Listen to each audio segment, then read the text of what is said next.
So, tell me, how did you meet this gentleman that you were in a relationship with?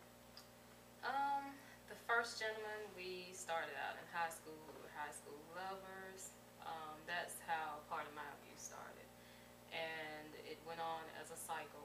And part of it, I feel, is low self-esteem, growing up in a home, seeing some parts of abuse, done towards my mother. And as I went on, I decided I was never going to have children or get married because I did not want to experience that. Okay. But I, Well, tell us how just like you're talking to your girlfriends, how did you meet this person? How did you begin a relationship? And take us from there. um, meeting this person, it was just, I wanted to have a bad boy. You know, growing up, I wanted somebody that could protect me, and that's what I found. They protected me and they also harmed me at the same time. So, So, how were things when you guys first started dating? Were things okay in the beginning? everything was fine in the beginning. We went out like anybody else. He treated me like a queen, but if other guys would talk to me or if I would do something that he didn't like, that's when I saw some of the abuse start to take form as way of through words. The verbal, then it went to the emotional, and then it went towards the physical. So it was like a cycle. So, what types of things would he say that were verbally abusive or emotionally abusive?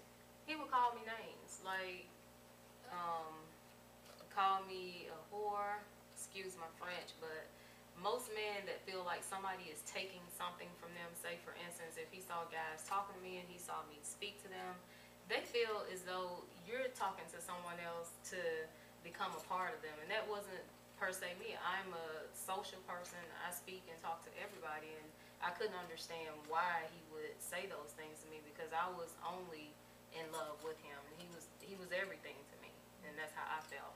So, as the relationship progressed, how did the abuse manifest itself outside of just the name calling and so forth? Um, there were times where I remember this one incident. We were actually in school. The bell rang. This gentleman on the basketball team, he and I were really cool friends. And my boyfriend was coming down the hall and he saw us talking, but he was going to go chase him down to physically harm him, but he got away. But instead, I got harmed. I was choked out in the bathroom for probably about 10 minutes until some people woke me up, and I'm like, "What happened?" I didn't know. And this was in high school. This right? was in high school. Now, before I ask this other question, how did that relationship end? This one ended by me actually leaving Atlanta and moving to Alabama. And he did try to contact me a few times, but I decided that, it was time. I didn't want him to contact me, write me. He did still do those things, but he apologized and everything. But that's pretty much how ours ended with him. Now, I know you guys were in high school when you met. When you ended, were you still in high school? No, when we ended, I was in college. You were in college. I was off to college, yes. And being that you were young and in high school, how did your parents feel about this? Did they know what was going on, or? They knew. My parents did call the authorities. They were involved, and his parents knew, and they were involved. So everybody was there for me. It was just that I needed to make up my mind when it was time to leave, or this is not good. I knew it wasn't good, but I was just afraid to leave. I was afraid. Now, since that relationship, have you encountered other relationships in your life that later became abusive? Most of them that I were in, they were abusive. And I have to say it was because I didn't get the help that I needed, to understand. I knew it was wrong, but even though we know things are wrong, we still need to have that circle. We still need to have that help. We still need to know, how to see the signs, when they first flare up. And sometimes we are blinded, we don't see the signs. Give me a number of how many abusive relationships you think of it. You've been in 1, 2, 3? I would say about 5. Out of the 10 that I was in, about 5. Which one to you was the worst experience? The worst, wow. I'm going reason I'm gonna say I had two bad ones was because one, he was a drug dealer, and he actually came and picked me up from my house and threw me in the back of a trunk. He duct taped me, had tied my hands, and all this happened in broad daylight. I couldn't understand why nobody didn't call the police or So what. there were people there that saw.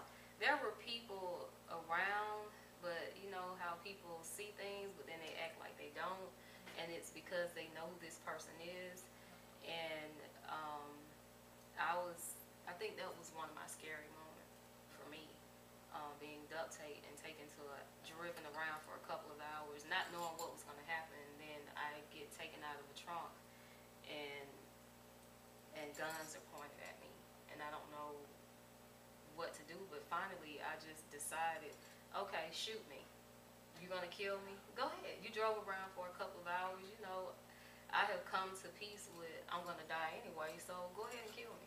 But he didn't. He let me walk a long way with no shoes, just in my clothes.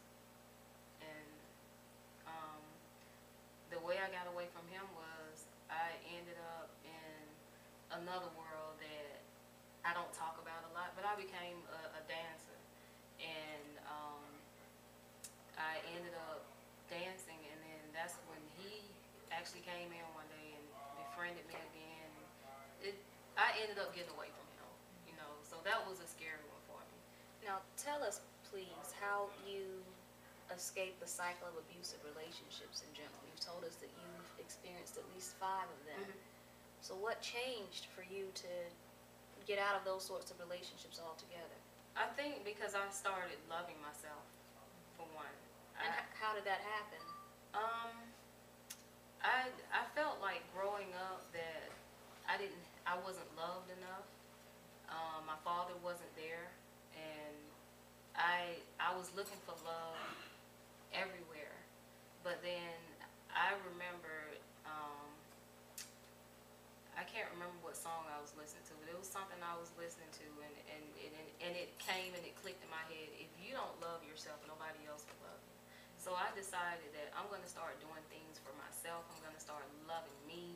I'm going to start spending time with myself. And once I started doing that, that's when I decided I'm not going to take this anymore.